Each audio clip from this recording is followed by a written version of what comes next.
Some new evidence has just been released, and in this video I will be showing you guys the real reason on why YNW Melly will be facing life locked up. You will not believe this. Are you interested in winning any of the items on the screen? If so, leave a like on this video right now, subscribe to the channel, and watch the full video to find the hidden message that you must comment to enter. Good luck.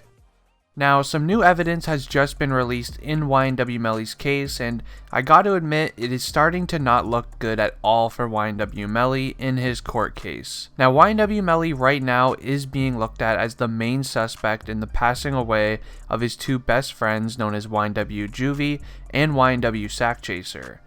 And in these photos that I'm about to reveal to you guys in this video, you're going to see why the law truly believes that YNW Melly took out his two best friends. So make sure you guys continue to watch this video all the way until the end, because trust me, you're not going to want to miss this. Now, in this first photo that I'm about to share with you guys right now, it shows the exact seats that they were all sitting in.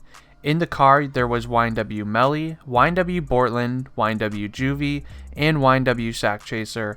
Basically the whole team of YNW, and let me remind you guys all right now that these guys have literally been best friends for life. They've been through a lot of times when they were up together, and a ton of low times as well. Now, jumping into this next photo, this is probably where the most important photos start to come in. This basically shows exactly where the bullets came from in the bullet trail of them all. Now, as you guys can see, the shots were perfectly straight.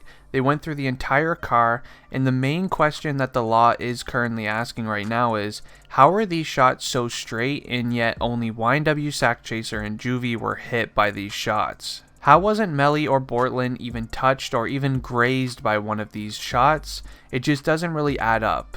Now, even in these other photos that I'm about to show you guys right now, even the doors on the sides of the car, so this is exactly where Melly and Bortland are sitting in the car, these guys still were not even touched or grazed, even though these shots came through this side of the car and it was at the door of YNW Melly.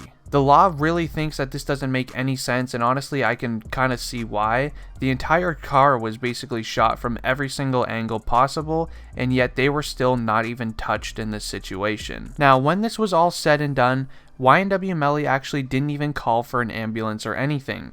He literally, after the drive-by happened, YNW Melly decided not to call the police or an ambulance, but instead he decided to drive his two best friends in the drive-by car that literally was just shot all up and everything. He decided to drive his two best friends, who were literally passing away right in front of him, all the way to the hospital, and it actually took them a total of 40 minutes to get there. Now, why would YNW Melly decide not to call an ambulance or immediate help at all in this situation, while his two best friends are sitting there passing away right in front of him, but instead wait 40 minutes and then take them to the hospital?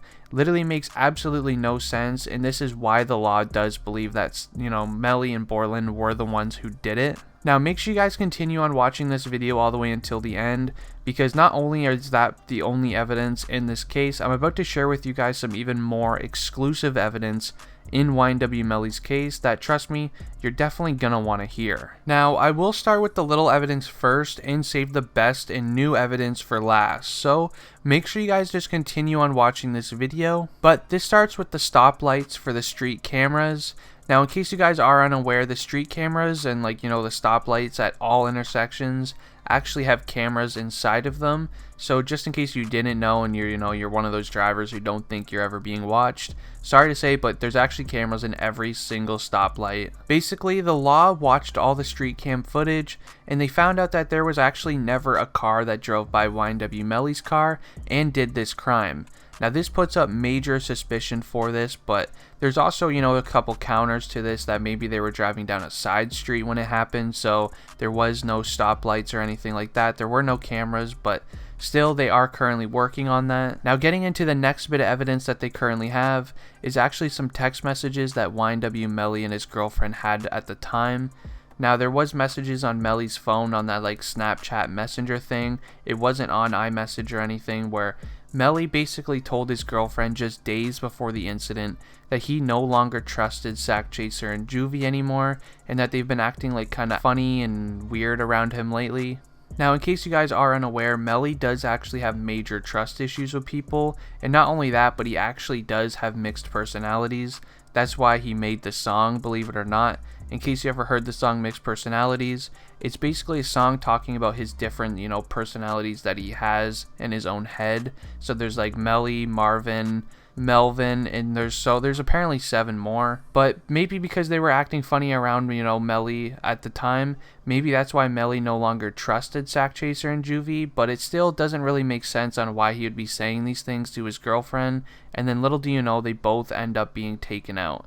It's actually a pretty scary situation when you think about it. Now, for the next piece of evidence, we're going to be talking about the bullet casing that was found inside of the car.